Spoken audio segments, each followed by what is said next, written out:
Hello മക്കളെ, welcome to text tutor. അപ്പൊ നമ്മൾ ഇന്ന് സോഷ്യൽ സയൻസില് ഇന്ത്യൻ ഹിസ്റ്ററിയിലെ വളരെ ഇമ്പോർട്ടന്റ് ആയിട്ടുള്ള ഒരു പോർഷൻ ആണ് നോക്കുന്നത്.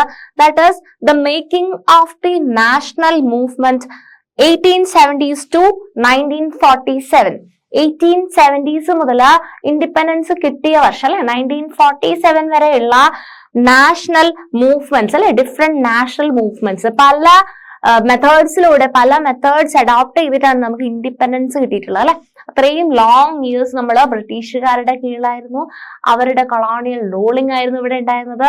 അപ്പം അതിന് അഗെയിൻസ്റ്റ് ആയിട്ട് ഒത്തിരി നാഷണൽ മൂവ്മെന്റ്സ് നമ്മുടെ കൺട്രിയിൽ നടന്നിട്ടുണ്ട്. അങ്ങനെ വളരെ ഇമ്പോർട്ടന്റ് ആയിട്ടുള്ള ഒരു ചാപ്റ്റർ ആണിത്. ഈ ചാപ്റ്റർ വളരെ വളരെ ഇമ്പോർട്ടന്റ് ആണ്. ഈ ചാപ്റ്ററിൽ പറയുന്ന എല്ലാ ഇൻസിഡൻസും വളരെ ഇമ്പോർട്ടന്റ് ആണ്.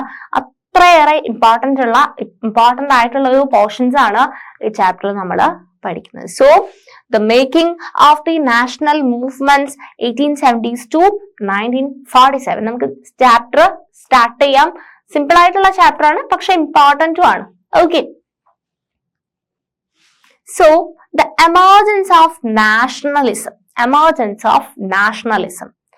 India was the people of India. All the people, irrespective of class, color, caste, creed, language or gender. India എന്ന് പറയുന്നത് ഇന്ത്യയിലെ ജനങ്ങൾ കൂടി ചേർന്നതാണ് അല്ലെ. പീപ്പിൾ ഓഫ് ഇന്ത്യ ആണ് ഇന്ത്യ എന്ന് പറയുന്നത്. ആൻഡ് അതിനകത്ത് ജാതി അല്ലെങ്കിൽ class, colour, caste, creed, language, gender ഒന്നിന്റെ ബേസിസിലല്ല നമ്മൾ പറയുന്നത്.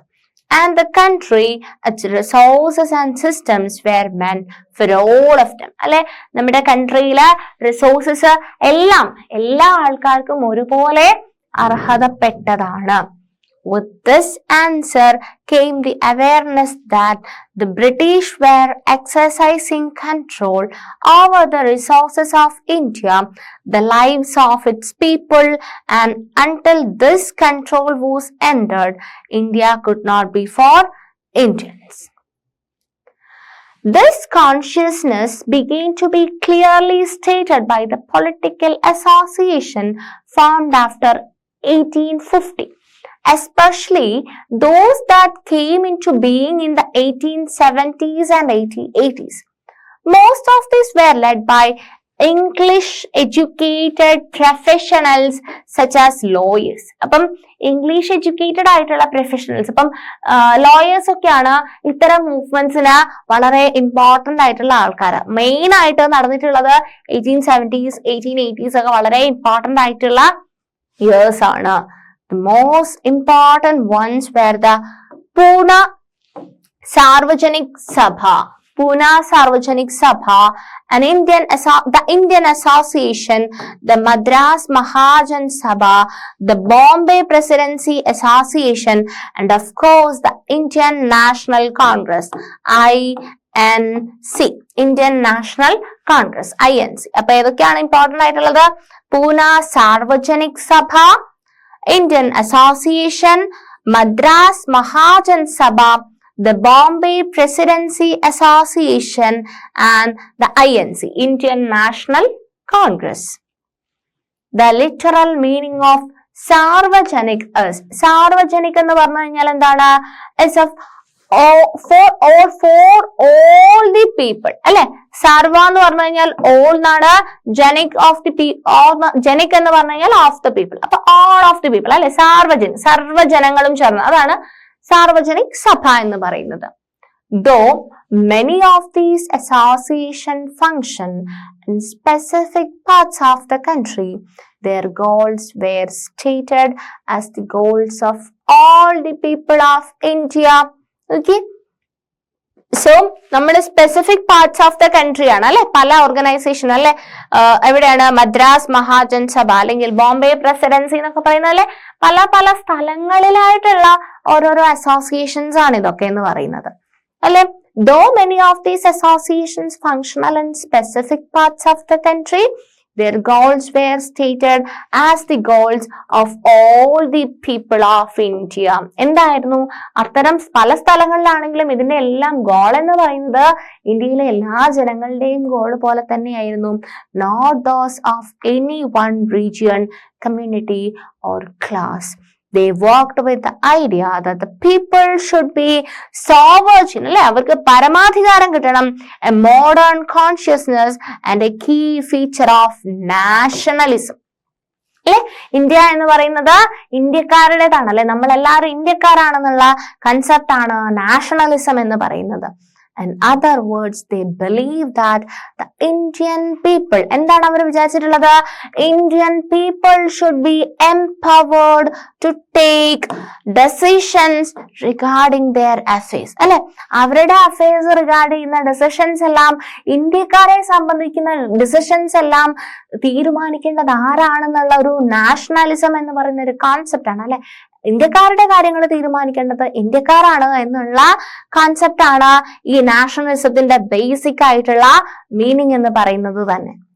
The dissatisfaction with British rule intensified in the 1870s and 1880s. നമ്മൾ പറഞ്ഞു അല്ലെ, ഈ 1870s അല്ലെങ്കിൽ 1880s കാലഘട്ടം എന്ന് പറയുന്നത്, അല്ലെ, ബ്രിട്ടീഷുകാരുടെ റൂളിംഗ് സിസ്റ്റത്തെ നമ്മൾ വളരെയധികം നമുക്ക് ഒട്ടും ആക്സെപ്റ്റ് ചെയ്യാൻ പറ്റാത്ത രീതിയിലുള്ള റൂളിംഗ് സിസ്റ്റം ആയിരുന്നു. അപ്പൊ അതിന് എഗെയിൻസ്റ്റ് ആയിട്ട് പല പല കാര്യങ്ങൾ. ആംസ് ആക്ട് കേട്ടിട്ടുണ്ടോ? ആംസ് ആക്ട് എന്ന് പറയുന്നത്, arms act was passed in 1878. Arms act വന്നിട്ടുള്ളത് 1878 വന്നിട്ടുള്ളത് arms act. and disallowing Indians from possessing arms. അല്ലെ, ഒരു കാര്യവും ഇന്ത്യക്കാർ ഇതൊന്നും പോസസ് ചെയ്യാൻ പാടില്ല എന്നുള്ള ആംസ് ആക്ട്, അല്ലെ, ആയുധങ്ങളൊന്നും. In the same year, the Vernacular Press Act was also enacted in an effort to silence those who were critical of the government. അപ്പം സെയിം വർഷത്തിൽ തന്നെ, അതായത് അതേ വർഷത്തിൽ തന്നെ എന്തും വന്നു, പുതിയൊരു വേറെ നിയമവും കൂടെ വന്നു, Vernacular Press Actും വന്നു. The act allowed the government to confiscate the assets of newspapers, including their printing presses, if the newspapers published anything that was found objectionable. അപ്പൊ എന്താണ് ഈ ആക്ട്? Vernacular Press Act എന്താണ്?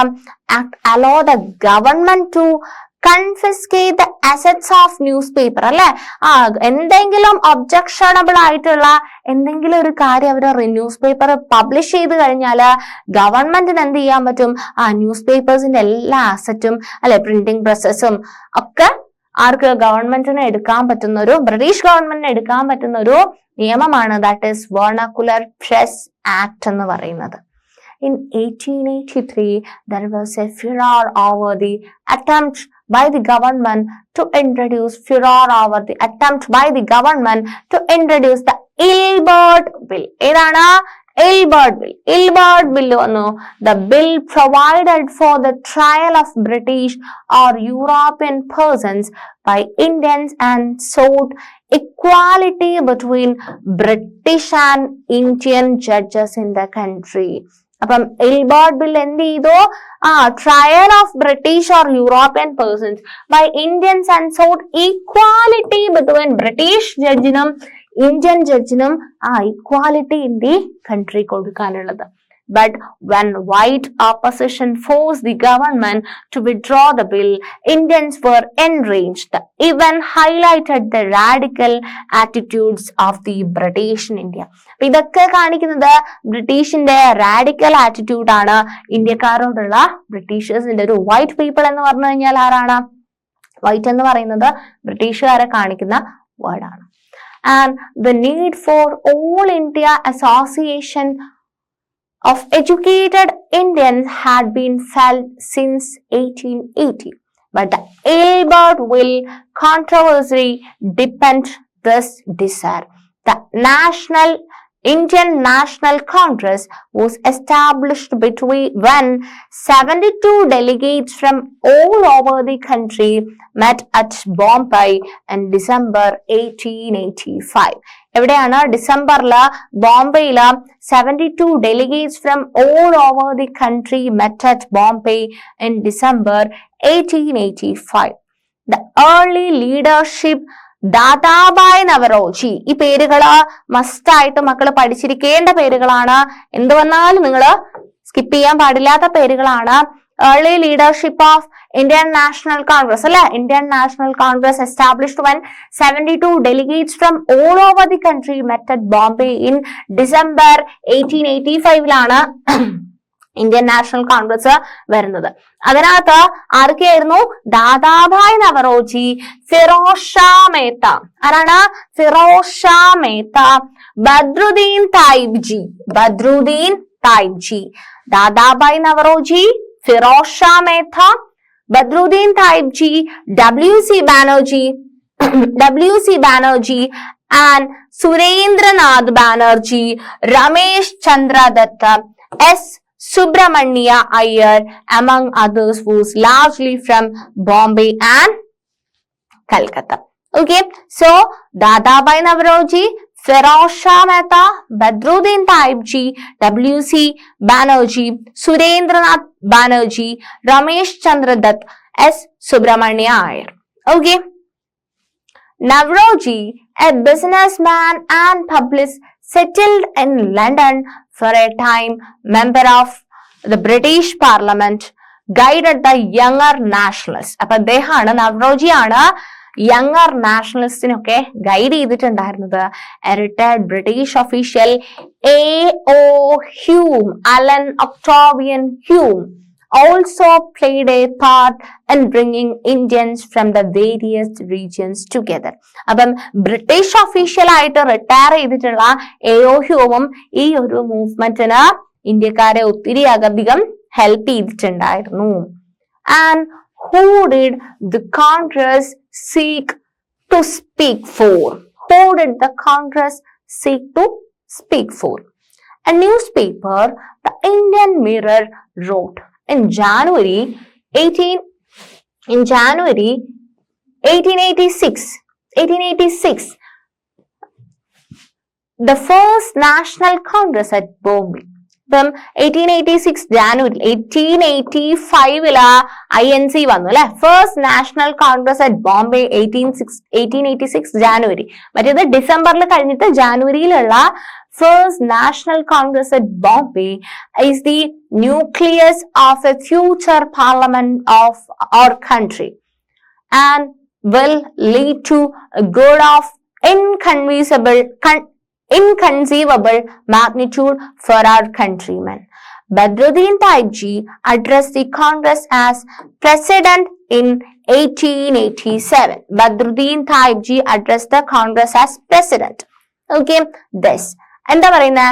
This Congress is composed of the representatives not of any one class community of India but all the different communities of India. അപ്പം ഇതെന്ന് പറയുന്നത്, ഈ Congress conference എന്ന് പറയുന്നത് എന്തല്ല, ഏതെങ്കിലും ഒരു കമ്മ്യൂണിറ്റിനെ മാത്രം ഉള്ള ആൾക്കാരെ ചേർത്തതല്ല. ഇത് എല്ലാ കമ്മ്യൂണിറ്റിയെയും റെപ്രസെന്റ് ചെയ്യുന്ന എല്ലാ മെമ്പേഴ്സുമുള്ള ഒരു ക്ലാസ്, ഒരു അങ്ങനെ കമ്പോസ് ചെയ്തിട്ടുള്ള ആൾക്കാരാണ് ഇതിനകത്ത് ഉള്ളത്. ബദ്രുദ്ദീൻ തായിബ്ജി പറയുന്നു. And a nation in the making. A nation in the making. It has often been said that the Congress in the first 20 years was moderate in its objectives. അപ്പം ഫോം ചെയ്ത് first 20 years was Congress എന്തായിരുന്നു? Moderate in its objectives and methods. During this period, it demanded a greater voice for Indians in the government and in administration. അപ്പൊ first 20 years എന്ന് പറയുന്നത് അവരുടെ voice എന്തായിരുന്നു? Indians in the government administration, ഗവൺമെന്റിലും അഡ്മിനിസ്ട്രേഷനിലും ഒക്കെ ഇന്ത്യൻസിന്റെ ഒരു ഗ്രേറ്റർ ഇൻവോൾവ്മെന്റ് ആണ് ഡിമാൻഡ് ചെയ്തിട്ടുണ്ടായിരുന്നത്. It wanted the legislative council to be made more representative, given more power and introduced in provinces where none existed. അപ്പം ഇത്തരം ആവശ്യങ്ങൾ അല്ലെ, എന്താണ് ലെജിസ്ലേറ്റീവ് കൗൺസിൽസ് ഒക്കെ കൂടുതൽ റെപ്രസെന്റേറ്റീവ്സ്, അത്തരത്തിലുള്ള ആവശ്യങ്ങളായിരുന്നു. It demanded that Indians be placed in high positions in the government. അപ്പം ആദ്യത്തെ 20 years ഒക്കെ പറഞ്ഞു കഴിഞ്ഞാല് ഗവൺമെന്റിൽ കൂടുതൽ ഇൻവോൾവ്മെന്റ്, ഇന്ത്യൻ ആൾക്കാര് റെപ്രസെന്റേറ്റീവ്സ് വരണം എന്നുള്ള രീതിയിലായിരുന്നു. ഫസ്റ്റ് നാഷൻ മേക്കിംഗ് ആണ്, ഒരു രാജ്യം എന്നുള്ള ഒരു കോൺസെപ്റ്റ് വരികയാണ് അല്ലെ. For this purpose, it called for civil service examinations to be held in India as well, not just in London. അപ്പം ആ ഒരു ആവശ്യത്തിന് അല്ലെ ഇന്ത്യൻ അഡ്മിനിസ്ട്രേഷനിലേക്ക് അല്ലെങ്കിൽ ഇന്ത്യൻ ഗവൺമെന്റിലേക്ക് ഇന്ത്യൻ റെപ്രസെന്റേറ്റീവ്സും കൂടെ വരണം എന്നുള്ള ഒരു ആവശ്യമാണ് ഇവിടെ നമുക്ക് കാണാൻ പറ്റുന്നത്. സോ അതിനു വേണ്ടിയിട്ട് അവർ ആവശ്യപ്പെട്ടത് എന്തായിരുന്നു? ഇത്തരം ആവശ്യങ്ങൾക്ക് വേണ്ടിയിട്ട് സിവിൽ സർവൻസ് വേണം അല്ലെ. അപ്പം സിവിൽ സർവീസിലേക്ക് ആര് വേണം? ഇന്ത്യൻ റെപ്രസെന്റേറ്റീവ്സ് വരണം. അത് ലണ്ടനിൽ മാത്രം അതിന്റെ എക്സാം കണ്ടക്ട് ചെയ്താൽ പോരാ, ഇന്ത്യയിലും അതിനുള്ള എക്സാം കണ്ടക്ട് ചെയ്യണം. The demand for Indianization of the administration was part of a movement against racism, since most important jobs at that time were monopolized by white officials, and the British generally assumed that Indians could not be given positions of responsibility. അപ്പം എന്തുകൊണ്ടാണ് ഈ ഒരു കോൺഗ്രസ് ഇങ്ങനെ ഒരു തീരുമാനം എടുത്തിട്ടുണ്ടായിരുന്നത്? എന്തുകൊണ്ടായിരുന്നു? നമ്മള് ഇന്ത്യക്കാര് അഡ്മിനിസ്ട്രേഷനിൽ ഇന്ത്യക്കാർ വരണം, അതിനു വേണ്ടിയിട്ട് ഇന്ത്യക്കാർക്ക് വേണ്ടിയിട്ട് എക്സാംസ് ഇവിടെ കണ്ടക്ട് ചെയ്യണം എന്നുള്ളൊരു ആവശ്യം. പക്ഷെ അത് ബ്രിട്ടീഷുകാർക്ക് അക്സെപ്റ്റ് ചെയ്യാൻ എന്ന് പറഞ്ഞു കഴിഞ്ഞാൽ അവർക്ക് ഇന്ത്യക്കാർക്ക് റെസ്പോൺസിബിൾ ആയിട്ടുള്ള ജോലികൾ കൊടുക്കാൻ അവർക്ക് താല്പര്യം ഉണ്ടായിരുന്നില്ല അല്ലെ. അവരുടെ ജോലികൾ മുഴുവൻ അവർ ഓഫർ ചെയ്തിട്ടുണ്ടായിരുന്നത് വൈറ്റ് പീപ്പിളിനായിരുന്നു. ഈ അഡ്മിനിസ്ട്രേറ്റീവ് തലത്തിലുള്ള ജോലികളെല്ലാം ആർക്കായിരുന്നു? വൈറ്റ് ഒഫീഷ്യൽസ് തന്നെ മോണോപോളൈസ് ചെയ്ത് വെച്ചിരിക്കുക. എന്താ മോണോപോളൈസ് ചെയ്യാന്ന് പറഞ്ഞു കഴിഞ്ഞാൽ അവര് ഏകാധിപതിയായിട്ട് അല്ലെങ്കിൽ അവര് മാത്രം കൈയടക്കി വെച്ചിരിക്കുന്ന ഒരു ജോലിയായിരുന്നു ഇത്തരം അഡ്മിനിസ്ട്രേറ്റീവ് പവർ ഉള്ള ജോലികളെല്ലാം തന്നെ. Since British officers were sending a major part of their large salaries home, Indianization, whose hope would also reduce the drain of wealth to England. അപ്പം ഇന്ത്യൻ ആൾക്കാരെ ഇത്തരം പോസ്റ്റിലേക്ക് വെച്ച് കഴിഞ്ഞാൽ അവരുടെ സാലറി ബ്രിട്ടീഷിലേക്ക് എത്തുന്ന പൈസ കുറയും അല്ലെ. അപ്പം അതൊരു പ്രശ്നം അവിടെ ക്രിയേറ്റ് ചെയ്യപ്പെടും. അതർ ഡിമാൻഡ്സ് ഇൻക്ലൂഡ്, വേറെ എന്തൊക്കെ ഡിമാൻഡ്സ് ആയിരുന്നു? Separation of the judiciary from the executive. അപ്പം ഒന്ന് അഡ്മിനിസ്ട്രേഷനിൽ ഇന്ത്യക്കാരെ ഉൾപ്പെടുത്തുക എന്നുള്ളത് ഒരു ആവശ്യം. രണ്ടാമത് ജുഡീഷ്യറിയെ എക്സിക്യൂട്ടീവിൽ നിന്നും സെപ്പറേറ്റ് ചെയ്യുക. അതുപോലെ തന്നെ repeal of the arms act. Arms act കൊണ്ടുവന്നു അല്ലെ. ഇന്ത്യക്കാർക്ക് ആംസ് കീപ്പ് ചെയ്യാൻ പാടില്ല എന്നുള്ളൊരു നിയമം കൊണ്ടുവന്നു. അപ്പം repeal of the arms act and the freedom of speech and expression അല്ലെ. ഫ്രീഡം ഓഫ് സ്പീച്ചും എക്സ്പ്രഷനും. അപ്പം ഇത്തരത്തിലുള്ള ആവശ്യങ്ങളായിരുന്നു അവര് മുന്നോട്ട് വെച്ചിട്ടുണ്ടായിരുന്നത്. അപ്പം ഒന്നെന്ന് പറയുന്ന അഡ്മിനിസ്ട്രേഷനിൽ കൊണ്ടുവരിക ഇന്ത്യക്കാരെ, അതുപോലെ തന്നെ separation of judiciary from the executive, repeal of the arms act and freedom of speech and expression. അപ്പം ഇത്തരത്തിലുള്ള ആവശ്യങ്ങളായിരുന്നു ഉണ്ടായിരുന്നത്. Early Congress also raised a number of economic issues. അപ്പം early Congress അല്ലെ, ആദ്യത്തെ ഒരു 20 years അവര് കൂടുതലായിട്ട് ഫോക്കസ് ചെയ്തിട്ടുള്ള ഏരിയാസ് ആണ് നമ്മളിപ്പോ പറഞ്ഞിട്ടുള്ളത്. ഇന്ത്യൻ നാഷണൽ കോൺഗ്രസ് എന്താണോ ഫോക്കസ് ചെയ്തിട്ടുള്ളത് അതാണ് നമ്മൾ പറഞ്ഞിട്ടുള്ളത്. അതുപോലെ തന്നെ നമ്പർ ഓഫ് എക്കണോമിക് ഇഷ്യൂസ് അല്ലെ, സാമ്പത്തികപരമായിട്ടുള്ള എക്കണോമിക് ഇഷ്യൂസ് പലതും ഇവര് പോയിന്റ് ഔട്ട് ചെയ്തിട്ടുണ്ട്. It declared that British rule had led to poverty and famines. അല്ലെ, നമ്മുടെ രാജ്യത്ത് ഇത്രയും വലിയ പോവർട്ടി കൊണ്ടുവരാൻ അല്ലെങ്കിൽ ഇത്രയും വലിയ ഫെമൈൻസ് കൊണ്ടുവരാനുള്ള കാരണം ബ്രിട്ടീഷ് റൂളിംഗ് ആണ്. ബ്രിട്ടീഷ് റൂളിംഗ് ഇന്ത്യയിൽ വലിയ തരത്തിലുള്ള പോവർട്ടി കൊണ്ടുവന്നിട്ടുണ്ട്. Increase in the land revenue അല്ലെ, എന്ത് കൂട്ടിയിട്ടുണ്ട്? ലാൻഡ് റവന്യൂ കൂട്ടിയിട്ടുണ്ട് അല്ലെ. ഇന്ത്യക്കാരുടെ ലാൻഡ് റവന്യൂ കൂട്ടി, ഇന്ത്യയിൽ വന്നിട്ട് ഇന്ത്യക്കാരുടെ ലാൻഡ് റവന്യൂ കൂട്ടി. അപ്പം അതും താങ്ങാൻ പറ്റാത്ത ആൾക്കാരുണ്ടല്ലേ, ഇത്രയും അല്ലെ ജോലിയൊന്നും ഇല്ലാത്ത ആൾക്കാർക്ക് അല്ലെങ്കിൽ ഫാമിംഗ് ഒക്കെ ചെയ്യുന്ന ആൾക്കാർ ഈ ഒരു ലാൻഡ് റവന്യൂ ഒക്കെ കൊടുക്കുക എന്ന് പറയുന്നത് വളരെ ബുദ്ധിമുട്ടുള്ള കാര്യമാണ്. അപ്പം ലാൻഡ് റവന്യൂ ഇൻക്രീസ് ചെയ്യുന്ന സമയത്ത് അത് പേ ചെയ്യാൻ വേണ്ടിയിട്ട് ആൾക്കാരുടെ കയ്യിൽ പൈസ ഉണ്ടാവില്ല. അത് തന്നെ അവരെ പോവർട്ടിയിലേക്ക് ലീഡ് ചെയ്തിട്ടുണ്ടാവും. ശരിയല്ലേ? So increase in the land revenue has impoverished peasants and zamindars, and exports of grains to Europe had created food shortages. അതുപോലെ തന്നെ ഇവിടുത്തെ ഗ്രെയിൻ എല്ലാം എങ്ങോട്ടേക്ക് എക്സ്പോർട്ട് ചെയ്യാണ് ചെയ്യുന്നത്? ഇവിടുത്തെ ഫാമേഴ്സ് കഷ്ടപ്പെട്ട് പണിയെടുത്ത് ഇവിടെ ഉണ്ടാക്കുന്ന ഗ്രെയിൻസ് ഒക്കെ എന്ത് ചെയ്യും? ബ്രിട്ടീഷിലേക്ക്, ഇംഗ്ലണ്ടിലേക്ക് എന്ത് ചെയ്യും? എക്സ്പോർട്ട് ചെയ്യും. അപ്പം ഇവിടെ എന്ത് സംഭവിക്കും? ഇന്ത്യയിൽ എന്ത് സംഭവിക്കും? ഫുഡ് ഷോർട്ടേജസ് ഉണ്ടാവും ഓക്കെ, ഫുഡ് ഷോർട്ടേജസ് ഉണ്ടാവും. അപ്പം ഇത്തരം കാര്യങ്ങളൊക്കെ ഇന്ത്യയിൽ വലിയ തരത്തിലുള്ള എക്കണോമിക് ഇഷ്യൂസ് ക്രിയേറ്റ് ചെയ്തിട്ടുണ്ട്. ഓക്കെ, അപ്പം ഇതും കൂടെ കോൺഗ്രസിന്റെ കൺസേണിൽ വരുന്ന ഒരു ഇമ്പോർട്ടന്റ് ആയിട്ടുള്ള കാര്യമായിരുന്നു. എന്തൊക്കെയായിരുന്നു? ഇൻക്രീസ് ഇൻ എക്കണോമിക് ഇഷ്യൂസ് ഏതൊക്കെയാണ്? ഇൻക്രീസ് ഇൻ ലാൻഡ് റവന്യൂ, അതുപോലെ തന്നെ exports of grain to Europe. അപ്പൊ ഇവിടെ ഇന്ത്യയിൽ എന്തുണ്ടായി? ഫുഡ് ഷോർട്ടേജ് ഉണ്ടായി. ഓക്കെ, ഫുഡ് ഷോർട്ടേജ് ഉണ്ടായി. Clear? Okay. So the Congress demanded reduction of revenue. അപ്പം കോൺഗ്രസ് എന്ത് ചെയ്തു? അവരുടെ ആവശ്യം, എക്കണോമിക് ക്രൈസിസ്, ഇന്ത്യയിലെ എക്കണോമിക് ക്രൈസിസ് പരിഹരിക്കാൻ വേണ്ടിയിട്ട് ബ്രിട്ടീഷുകാരുടെ അടുത്ത് എന്താവശ്യപ്പെട്ടു? റവന്യൂ കുറയ്ക്കാൻ വേണ്ടിയിട്ട്, റിഡക്ഷൻ ഓഫ് റവന്യൂവിന് വേണ്ടിയിട്ട് ആവശ്യപ്പെട്ടു. കട്ട് ഇൻ മിലിറ്ററി എക്സ്പെൻഡിച്ചർ, അല്ലെ, military expenditure and more funds four irrigation. അതുപോലെ തന്നെ അല്ലെ, ഇറിഗേഷൻ ഒക്കെ വേണ്ടിയിട്ട്, അല്ലെ, ഫുഡ് ഇവിടെ പ്രൊഡക്ഷൻ ഉണ്ടാവണം എന്നുണ്ടെങ്കിൽ ഇറിഗേഷൻ കാര്യമായിട്ട് നടത്തണം. അപ്പം ഇറിഗേഷന് വേണ്ടിയിട്ട് കൂടുതലായിട്ടുള്ള ഫണ്ട് അവൈലബിൾ ആക്കാൻ വേണ്ടിയിട്ട് കോൺഗ്രസ് ആവശ്യപ്പെട്ടു. അപ്പൊ കോൺഗ്രസ് എന്തൊക്കെ ആവശ്യപ്പെട്ടു? Reduction of revenue, cut in military expenditure, അല്ലെ, നമ്മുടെ ഈ കൊടുക്കുന്ന പൈസ മുഴുവൻ അവർ മിലിറ്ററി എക്സ്പെൻഡിച്ചറിന് വേണ്ടിയിട്ടാണ് യൂസ് ചെയ്യുന്നത്, അല്ലെ. അവർക്ക് ഇപ്പൊ വേൾഡ് വാറിലേക്കാണെങ്കിലും അങ്ങനെയൊക്കെ അവര് മിലിറ്ററി പവറിന്, അല്ലെ, മിലിറ്ററി എക്സ്പെൻഡിച്ചറിനാണ് കൂടുതൽ പൈസ എടുക്കുന്നത്. അപ്പൊ അതൊക്കെ മാറ്റിയിട്ട് എന്ത് ചെയ്യണം? ഇറിഗേഷനൊക്കെ വേണ്ടിയിട്ട് ഫണ്ട് കൂടുതൽ അവൈലബിൾ ആക്കാൻ വേണ്ടിയിട്ട് ബ്രിട്ടീഷുകാരുടെ അടുത്ത് കോൺഗ്രസ് ആവശ്യപ്പെടുകയാണ്. Okay, Indian national Congress it passed many resolutions on the salt tax. Okay, salt tax la many resolutions, treatment of Indian laborers abroad and the suffering of forest dwellers caused by an interfering forest administration. But forest administration കുറെ issues create ചെയ്തിട്ടുണ്ട്. All this shows that despite being a body of the educated elite, the Congress did not talk only on behalf of professional groups, Zamindas or industrialists. The moderate leaders wanted to develop public awareness about the unjust nature of British rule. അപ്പം എന്ത് വേണം ഇവർക്ക്? Public aware ആയിരിക്കണം, അല്ലെ, ബ്രിട്ടീഷുകാരുടെ നീതിരഹിതമായിട്ടുള്ള unjust, അല്ലെ, unjust ആയിട്ടുള്ള rule എല്ലാം പബ്ലിക് അവെയർ ആയിരിക്കണം എന്നുള്ള ഒരു ആവശ്യം കൂടെ ഇവിടെ ഉണ്ട്.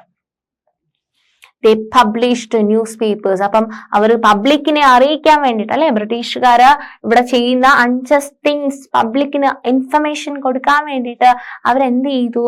പബ്ലിഷ്ഡ് ന്യൂസ്പേപ്പേഴ്സ്, റോഡ് ആർട്ടിക്കിൾസ്, അല്ലെ. ഇന്ന് നമുക്ക് TV അല്ലെങ്കിൽ യൂട്യൂബ്, ഇന്റർനെറ്റ് ഫെസിലിറ്റീസ് ഒക്കെ ഉണ്ട്, അല്ലെ. പക്ഷെ അന്നത്തെ ഒരു കാര്യത്തെ ഇൻഫർമേഷൻ പാസ് ചെയ്യാന്ന് പറയുന്നത് മെയിൻ ആയിട്ട് പത്രങ്ങളിലൂടെയും ആർട്ടിക്കിൾസിലൂടെയും മാഗസിൻസിലൂടെ ഒക്കെയാണ്, അല്ലെ. വീക്കിലി ഒക്കെ ആയിട്ട് ഇറങ്ങുന്ന മാഗസിൻ, ഇതൊക്കെയാണ് നമ്മുടെ, അല്ലെ, ഇന്ത്യയുടെ പഴയ അച്ചടി പ്രിന്റുകളൊക്കെ നിങ്ങൾ കണ്ടിട്ടുണ്ടോ? പത്രത്തിന്റെ ഒക്കെ നിങ്ങൾക്ക് മനസ്സിലാവാൻ പറ്റും. ഇന്നത്തെ എത്രയോ ഡിഫറെന്റ് ആണത്. അപ്പം അന്ന് അവർ ന്യൂസ് ഒക്കെ കൈമാറിയിട്ടുള്ളത് ഇത്തരം കാര്യങ്ങളിലൂടെയായിരുന്നു. അപ്പം ഇന്ന് they published newspapers, wrote articles and showed how British rule was leading to the economic ruin of the country. അല്ലെ, ബ്രിട്ടീഷ് റൂള് നമ്മുടെ രാജ്യത്ത് എത്രത്തോളം എക്കണോമിക് പ്രശ്നങ്ങൾ ക്രിയേറ്റ് ചെയ്തിട്ടുണ്ട് എന്ന് നമ്മുടെ നാട്ടില് ആൾക്കാരെ അറിയിക്കാനുള്ള മെത്തേഡ്സ് ആയിട്ട് published newspapers, wrote articles. They criticized British rule in their speeches. അവരെന്ത് ചെയ്തു? അവര് ബ്രിട്ടീഷ് റൂളിനെ അവര് എവിടെയെങ്കിലുമൊക്കെ പ്രസംഗിക്കുന്നു, അവര് സ്പീച്ച് നടത്തുന്നു, അവരെന്ത് ചെയ്തു? ബ്രിട്ടീഷ് റൂൾസിനെ ക്രിട്ടിസൈസ് ചെയ്യാൻ തുടങ്ങി. And send representatives to different parts of the country to mobilize public opinion. അപ്പൊ എന്നിട്ട് അതുപോലെ അവര് നടത്തുന്ന സ്പീച്ചസിലൊക്കെ അവരെന്ത് ചെയ്തു? അവര് ബ്രിട്ടീഷേഴ്സിനെ ക്രിട്ടിസൈസ് ചെയ്യാൻ തുടങ്ങി. അവരുടെ റെപ്രസെന്റേറ്റീവ്സിനെ പല സ്ഥലങ്ങളിലേക്ക് അയച്ചിട്ട് ആൾക്കാർക്ക് അവരുടെ ആശയം ഒന്ന് മൊബിലൈസ് ചെയ്യാൻ വേണ്ടിയിട്ട്, അല്ലെ, അവര് എന്താണ് ബ്രിട്ടീഷുകാർ എന്താണോ പറയുന്നത് അതെന്നെ കേട്ട് ഇവിടെ ജീവിച്ചുകൊണ്ടിരുന്ന ഒരു കൂട്ടം ആൾക്കാര് അവർക്ക് എന്താണ് ബ്രിട്ടീഷുകാർ ചെയ്യുന്ന കാര്യങ്ങൾ എന്തൊക്കെയാണെന്ന് പഠിപ്പിക്കാൻ വേണ്ടിയിട്ട് പല ആൾക്കാരെയും റെപ്രസെന്റേറ്റീവ്സിനെ ഒക്കെ അയച്ചു. They felt that the British had respect for the ideas of freedom and justice and so they would accept the just demands of Indians. അപ്പം അവര് വിചാരിച്ചത് നമ്മുടെ ഈ ഒരു ഫ്രീഡത്തിനുള്ള ഐഡിയാസ് ബ്രിട്ടീഷുകാർ ആക്സെപ്റ്റ് ചെയ്യും, അവരതിനെ റെസ്പെക്ട് ചെയ്തിട്ട് അവരത് ചെയ്യുന്നത് തെറ്റാണെന്ന് അവർ മനസ്സിലാക്കിയിട്ട് അവരത് ആക്സെപ്റ്റ് ചെയ്യും എന്നാണ് വിചാരിച്ചത്. What was necessary therefore was to express these demands and make the government aware of the feelings of Indians. എന്താണ് വിചാരിച്ചിട്ടുള്ളത്? നമ്മുടെ ആവശ്യങ്ങൾ, ഇതൊക്കെ നമ്മുടെ ആവശ്യങ്ങളാണ് എന്ന് ബ്രിട്ടീഷ് ഗവൺമെന്റിനെ അറിയിച്ചു കഴിഞ്ഞാല് ഗവൺമെന്റ് അതിനനുസരിച്ച് നിങ്ങൾക്ക് ഇത്ര പ്രശ്നങ്ങൾ ഉണ്ടല്ലേ, നമ്മൾ പരിഹരിച്ചു തരാം എന്നുള്ള രീതിയിൽ ഗവൺമെന്റ് ആക്ഷൻസ് എടുക്കും എന്നുള്ളൊരു എക്സ്പെക്ടേഷനിലാണ് ഇവര് ഇങ്ങനെയൊക്കെ ചെയ്യുന്നത്. And freedom is our birthright. Freedom is our birthright. By the 1890s, many Indians began to raise questions about the political style of the Congress. Okay?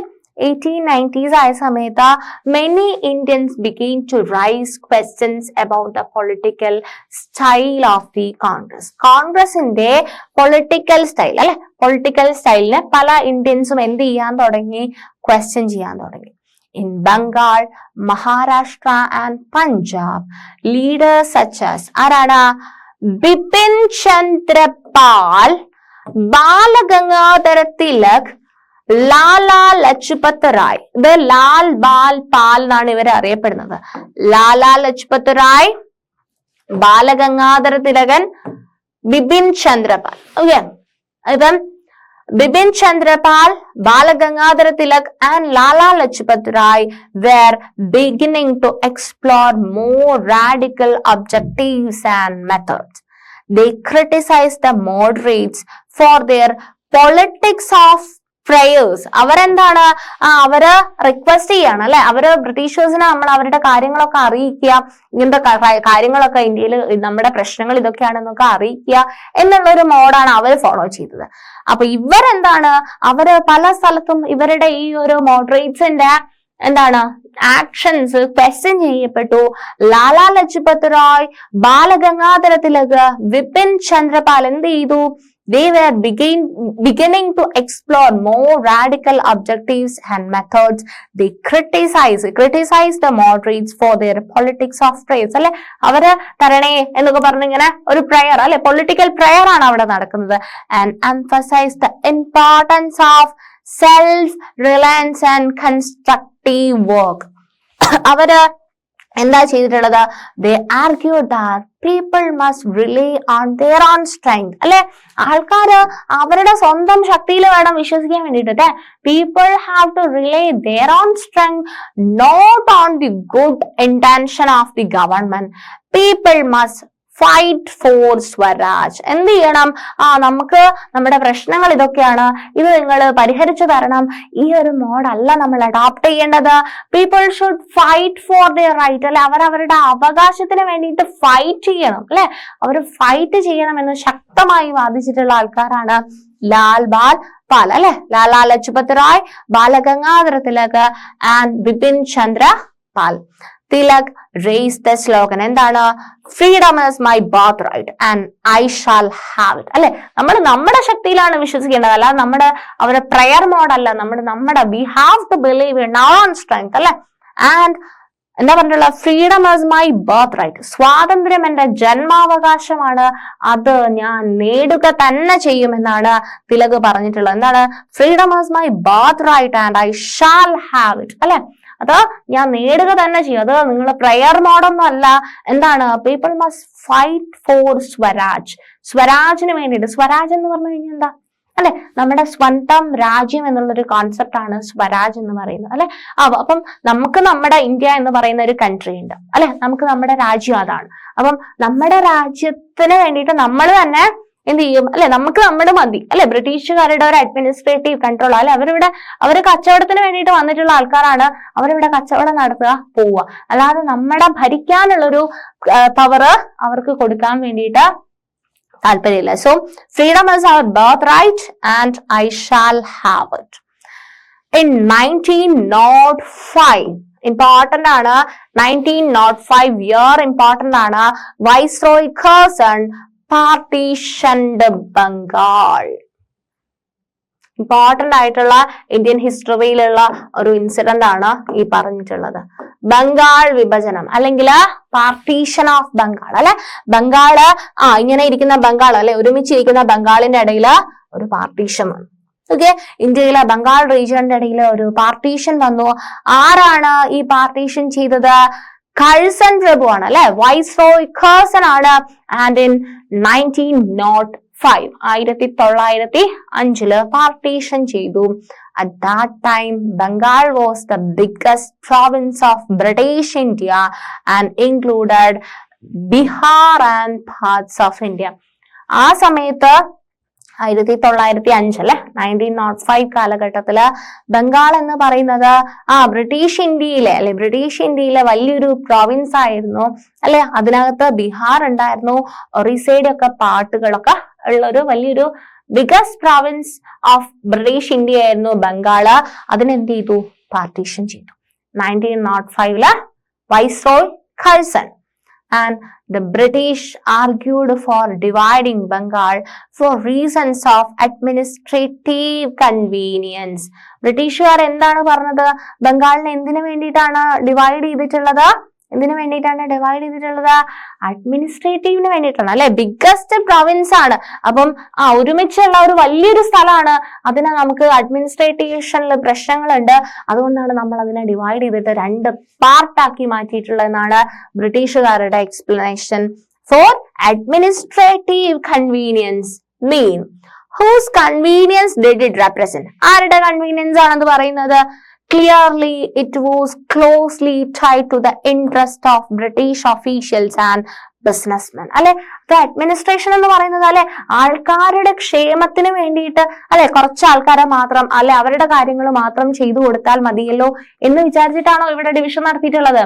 അല്ലെ, അവർക്ക് ടാക്സ് പിരിക്കാനുള്ള ഒരു എളുപ്പത്തിന് അല്ലെ, കുറച്ച് ഏരിയയിൽ കുറച്ച് ആൾക്കാർ എടുത്തു കൊടുത്താൽ കുറച്ച് ഏരിയയിൽ കുറച്ച് ആൾക്കാർ അല്ലെ, അവർക്ക് റവന്യൂ കളക്ഷൻ അതിനു വേണ്ടിയിട്ടാണ്. അല്ലാതെ ഈ കുറച്ച് ഏരിയ മാത്രമായി കഴിഞ്ഞ് ഇവിടെ ഒരു ആളെ വെച്ച് കഴിഞ്ഞാൽ ഇവരുടെ പ്രശ്നങ്ങൾ ഇവർക്ക് സുഖമായിട്ട് സോൾവ് ചെയ്യാൻ പറ്റും എന്നുള്ള ഒരു ഉദ്ദേശത്തിലല്ല അവരെ കൺവീനിയൻസ് എന്ന് ഉദ്ദേശിച്ചത്.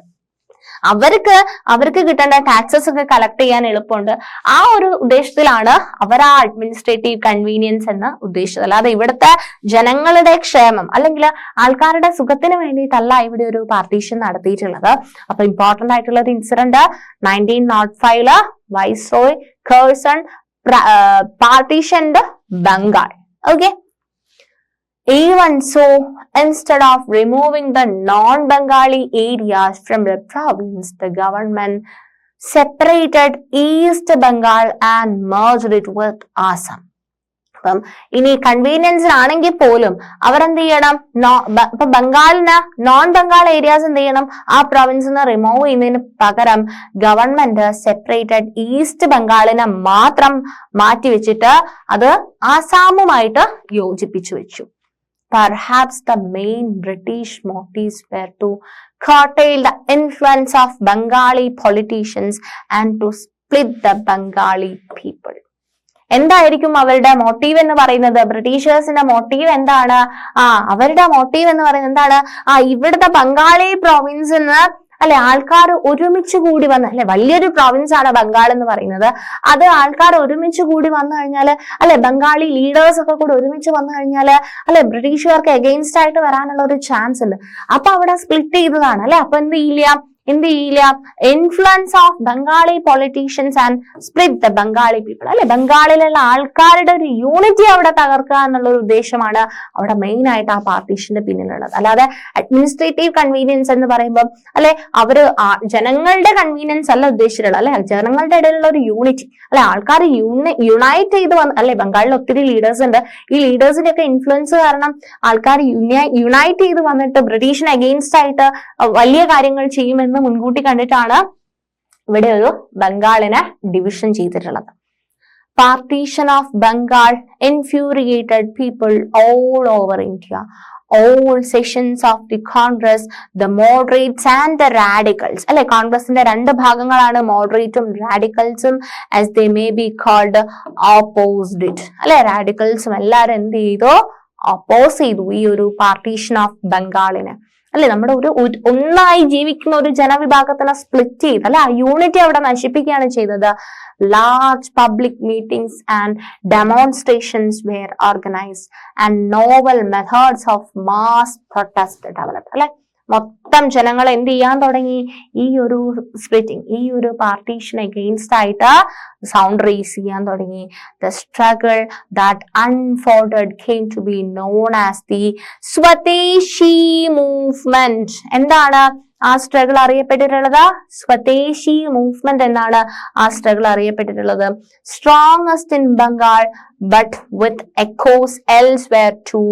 In deltaic Andhra, for instance, it was known as the Vande Mataram movement. എന്താ അറിയപ്പെട്ടത്? വന്ദേ മാതരം മൂവ്മെന്റ് എന്നറിയപ്പെട്ടത് എവിടെയാണ്? ഡെൽറ്റായിക് ആന്ധ്രയിലെ ഈ സ്വദേശി മൂവ്മെന്റ് അല്ലെ, സ്വന്തം ദേശത്തിന് വേണ്ടിയിട്ടുള്ള മൂവ്മെന്റ്, അതാണ് സ്വദേശി.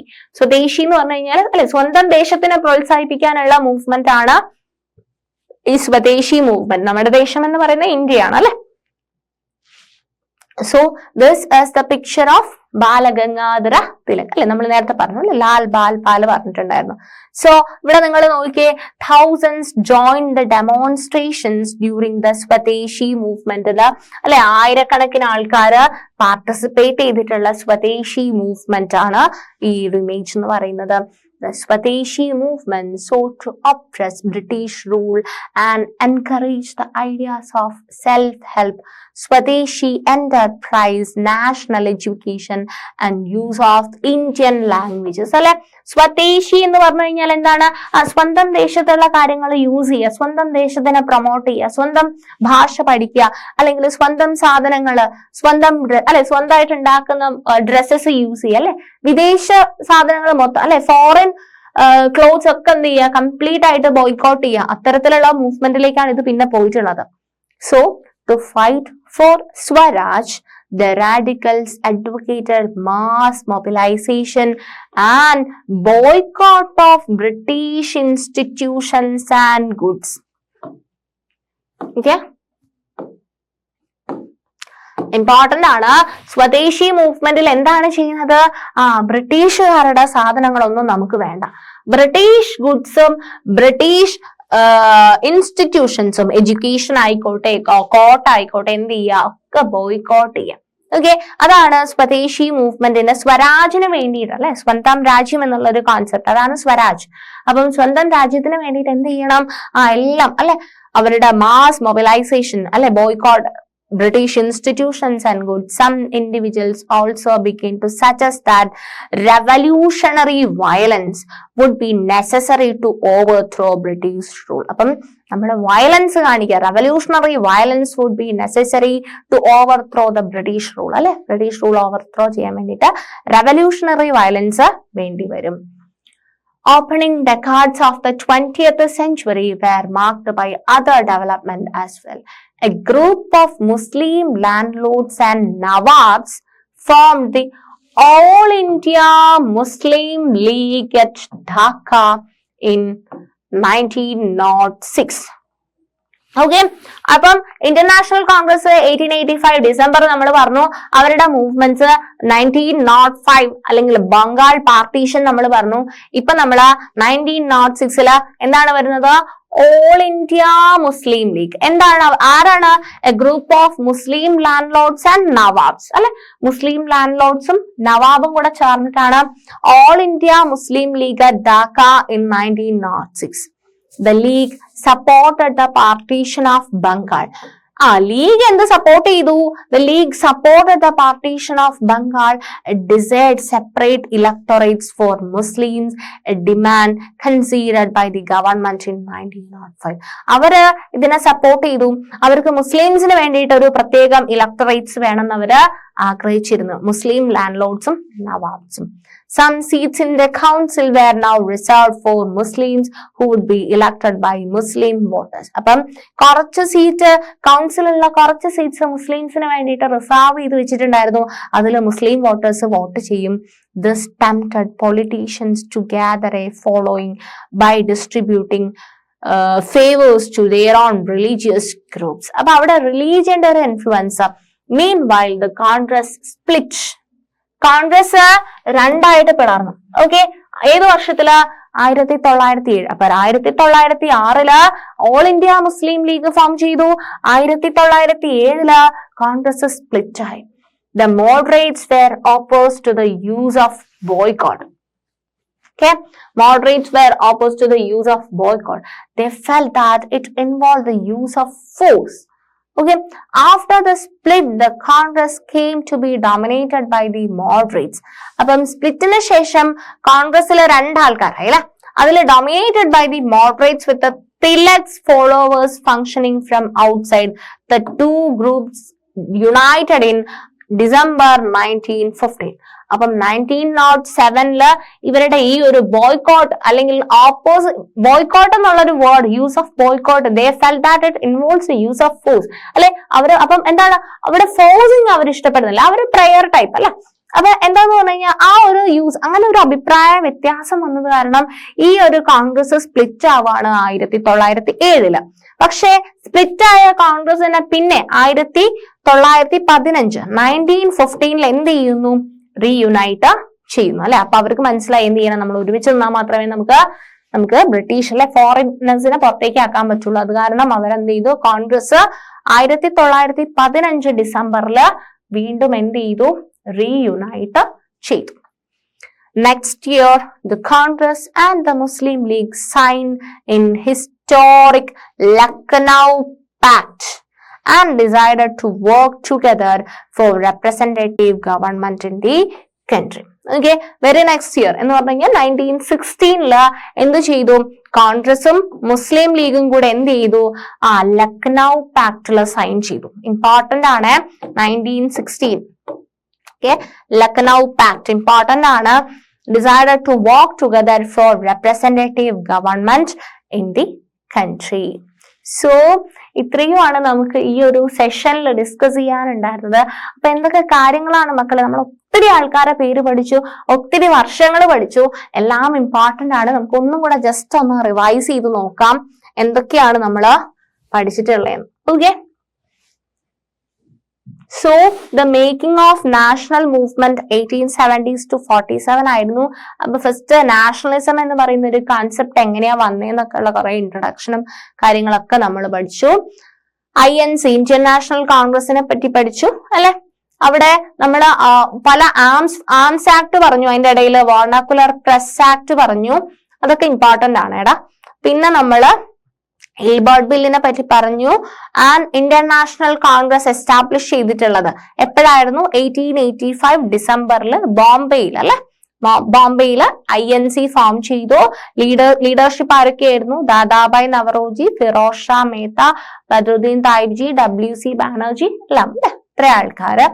AO ഹ്യൂമിന്റെ ഇമ്പോർട്ടൻസ് അല്ലെ, AO ഹ്യൂം ഉണ്ടായിരുന്നു, റിട്ടയർഡ് ബ്രിട്ടീഷ് ഒഫീഷ്യൽ ആയിരുന്നു. ആൻഡ് കോൺഗ്രസിന്റെ ആക്ഷൻസ്, കോൺഗ്രസിന്റെ ഡിമാൻഡ്സ്, കോൺഗ്രസ് എന്തൊക്കെ ആവശ്യങ്ങളായിരുന്നു ഡിമാൻഡ് ചെയ്തിട്ടുണ്ടായിരുന്നത് അല്ലെ. ഒത്തിരി എക്കണോമിക് ഇഷ്യൂസ് ഒക്കെ കോൺഗ്രസ് പോയിന്റ് ഔട്ട് ചെയ്തിട്ടുണ്ടായിരുന്നു അല്ലെ. ഫുഡ് ഷോർട്ടേജ്, അതുപോലെ തന്നെ ഹൈ ഇൻക്രീസ് റവന്യൂ ഒക്കെ ആൾക്കാരെ വല്ലാതെ പോവർട്ടിയിലേക്ക് എത്തിച്ചിട്ടുണ്ട്. അപ്പൊ അങ്ങനത്തെ കാര്യങ്ങളൊക്കെ കോൺഗ്രസ് ഡിമാൻഡ് ചെയ്തിട്ടുണ്ടായിരുന്നു. പക്ഷെ മോഡ് ഓഫ് പ്രയർ ആയിരുന്നു അല്ലെ. അവര് ആവശ്യങ്ങൾ പറയുക, അപ്പം അത് കേൾക്കുമ്പം ബ്രിട്ടീഷുകാർക്ക് അത് മനസ്സിലായിട്ട് അവര് കറക്റ്റ് അത് ചെയ്തു തരും എന്നുള്ളൊരു ഫോമാറ്റിലായിരുന്നു അത് നീങ്ങിക്കൊണ്ടിരുന്നത്. പക്ഷെ ഇവിടെ വരുന്നത് ബാലഗംഗാധര തിലക് എന്താ പറയുന്നത്? Freedom is our birthright എന്നാ പറയുന്നത് അല്ലെ.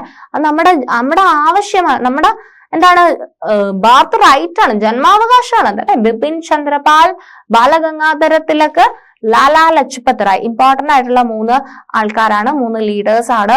Freedom is my birth right and I shall have it. ആരാണ്? ബാലഗംഗാധര തിലക് അല്ലെ. ആൻഡ് എന്താണ് 1905 കാര്യം? Viceroy Curzon partitioned Bengal. അപ്പം അത് അഡ്മിനിസ്ട്രേറ്റീവ് കൺവീനിയൻസിന് വേണ്ടിയിട്ടാണെന്നാണ് ബ്രിട്ടീഷുകാർ പറഞ്ഞത്. പക്ഷെ ശരിക്കും പറഞ്ഞു കഴിഞ്ഞാൽ അത് ബംഗാളിലെ ആൾക്കാരുടെ ഒരു യൂണിറ്റി ഡിസ്ട്രോയ് ചെയ്യാന്നുള്ള ഒരു ഉദ്ദേശമായിരുന്നു അവിടെ സ്പ്ലിറ്റ് ചെയ്യാനുള്ള കാരണം. പിന്നെ അവിടെയാണ് മുസ്ലിം ലീഗ്, ഓൾ ഇന്ത്യ മുസ്ലിം ലീഗ്. ഏത് വർഷമാണ്? സ്വദേശി മൂവ്മെന്റിനെ പറ്റി പറഞ്ഞു. All India Muslim League form ചെയ്തതിനെ പറ്റി പറഞ്ഞു അല്ലെ. ഏത് വർഷമാണ്? 1906. ആൻഡ് 1907 എന്ത് ചെയ്തു? കോൺഗ്രസ് സ്പ്ലിറ്റ് ആയി. 1915 ഡിസംബറിൽ റീയുണൈറ്റ് ആയി. പിന്നെ ലക്നൗ പാക്ട് പറഞ്ഞു 1916. സോ ഇത്രയും കാര്യങ്ങളാണ്. അപ്പൊ നിങ്ങൾ എങ്ങനെയാ പഠിക്കേണ്ടതെന്ന് പറഞ്ഞു കഴിഞ്ഞാൽ നിങ്ങൾ ഇങ്ങനെ എഴുതി പഠിക്കണം. 1885 INC ഫോം ചെയ്തു. INC 1905 എന്താണ്? ബംഗാൾ പാർട്ടീഷൻ. 1906 എന്താണ്? All India Muslim league. 1915 reunite ചെയ്തു. എന്താണ്? ആരാ? കോൺഗ്രസ് റീയുണൈറ്റ് ചെയ്തു. 1916 എന്താണ്? ലക്നൗ പാക്ട് അല്ലെ? ലക്നൗ പാക്ട്. ഇങ്ങനെ എന്ത് ചെയ്യണം? ലക്നൗ പാക്ട്. ഇങ്ങനെ നിങ്ങൾ ഓരോരോ വർഷങ്ങൾ ഇനി അങ്ങോട്ടേക്ക് പോകുമ്പോൾ ഒത്തിരി വർഷങ്ങളും ഒത്തിരി കാര്യങ്ങളും പറയാണ്ട് ഇങ്ങനെ നിങ്ങളൊരു ടൈം ലൈൻ, എന്താ പറയാ, ടൈം ലൈൻ എഴുതിയിട്ട് അല്ലെ 1885 എന്താണ്? 1905 1906 1915 1916 ഇനി അങ്ങോട്ടേക്ക് 917 പഠിക്കാനുണ്ട്, 919 പഠിക്കാനുണ്ട്, 921 പഠിക്കാനുണ്ട്, 930 പഠിക്കാനുണ്ട്, 942 ഒത്തിരി വർഷങ്ങൾ ഇനി അങ്ങോട്ടേക്ക് പഠിക്കാനുണ്ട്. അപ്പൊ നിങ്ങൾ ഓരോ വർഷങ്ങളും ഇങ്ങനെ എഴുതി ഒരൊറ്റ പേപ്പറിലേക്ക് മാറ്റി എഴുതി കഴിഞ്ഞാൽ നിങ്ങൾക്ക് സിമ്പിൾ ആയിട്ട് പഠിക്കാൻ വേണ്ടിയിട്ട് പറ്റും. സോ ഇതാണ് ഹിസ്റ്ററിയിൽ ഇയർ പഠിക്കാനുള്ള ഇമ്പോർട്ടന്റ് ആയിട്ടുള്ള ഒരു കാര്യം എന്ന് പറയുന്നത്. ഈ രീതിയിൽ എഴുതി പഠിക്കുക എന്നുള്ളതാണ്. ഓക്കെ, സോ ഇത്രയാണ് ഈ ഒരു സെഷനിൽ ഡിസ്കസ് ചെയ്യാനുള്ളത്.